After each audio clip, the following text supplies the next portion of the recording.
మందసానికి ఇవ్వబడినటువంటి కట్టడలు ఎంత విలువైనయో పాత నిబంధనలో మనం చూసాం. క్రొత్త నిబంధనలో సేమ్ అక్కడ ఏదైతే మందసం విషయంలో దేవుడు చెప్పాడో ఆయన యొక్క బల్ల విషయంలో కూడా మనల్ని ఏం చేయమంటూ ఉన్నాడు? జాగ్రత్తగా మనల్ని మనము జ్ఞానం తెచ్చుకొని యోగ్యముగా ఆ బలలో మనము చేయవేయాలి. అలా కాకుండా ఇది రొట్టెలే ద్రాక్షరసమేలే ఇస్తున్నారులే అని తీసుకున్నాం అనుకోండి, ఇదిగో లోకంలో అనేక మంది జీవిస్తున్నట్టుగా లోకానుసారంగా జీవిస్తాం, కానీ అది మనకి ఆశీర్వాద పాత్రగా ఉండదు. అందుకని బల్లని మనం తీసుకోవడానికి ముందరగా మనల్ని మనం ఏం చేసుకోవాలట? పరీక్షించుకోవాలి.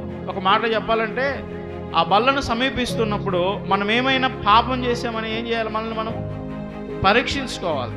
పరీక్షించుకొని ఒకవేళ పాపం చేసామని మనకు తెలిసిందనుకో ఏం చేయాలా? తీసుకోకుండా వెళ్ళిపోవాలా? కొంతమంది ఏం చేస్తారు, ఏపుతాది చర్చలు అయితే చాలామంది తీసుకోరు. అంటే ఇప్పుడు కాదులే అంటారు.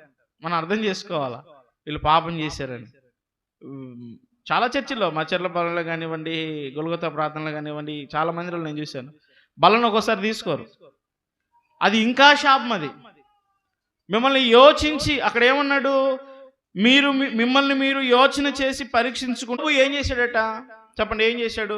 రాత్రి అనుకుండేవాడు ఏమనంటే, ఒకవేళ నా పిల్లలు ఏం చేసి ఉంటారు, ఎక్కడో ఏదో ఒక విషయంలో ఇంత సమృద్ధికరమైనటువంటి జీవితాన్ని దేవుడు ఇచ్చినప్పుడు అన్నీ ఉండేసరికి కడుపు నిండిపోయి తమ పిల్లలు ఎక్కడన్నా దేవునికి విరుద్ధంగా పాపం చేసి ఉంటారేమోనని రాత్రి ఆలోచన చేసి తెల్లవారుజామున పొద్దున్న ఏం చేయాలనుకుంటున్నాడట?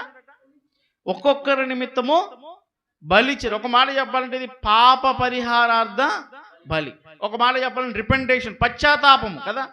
పాపం చేశారు కుమారులు, తండ్రికి ఏంటి సంబంధం అంటే అక్కడ ఏమంటున్నాడంటే క్రైస్తవ జీవితానికి ప్రతి ఒక్కరికి ప్రతి దినము మన పడకకు వెళ్ళక మునిపే మనం ఏం చేయాలా? పశ్చాత్తాప పడి మన దినాన్ని ముగించాలి. ఒక మాట చెప్పాలంటే మన మంచం మీదకి వెళ్ళడానికి ముందే మన జీవితంలో ఏం జరగాల? ఆ రోజు అన్నం తినకపోయినా పర్లే, నీళ్ళు తాకపోయినా పర్లే, డబ్బులు సంపాదించుకోకపోయినా పర్లే, ఏం చేయకపోయినా పర్లేదు, కానీ ఏం చేయాలి? మనం పశ్చాత్తాపపడాలి. ఎందుకంటే పశ్చాత్తాప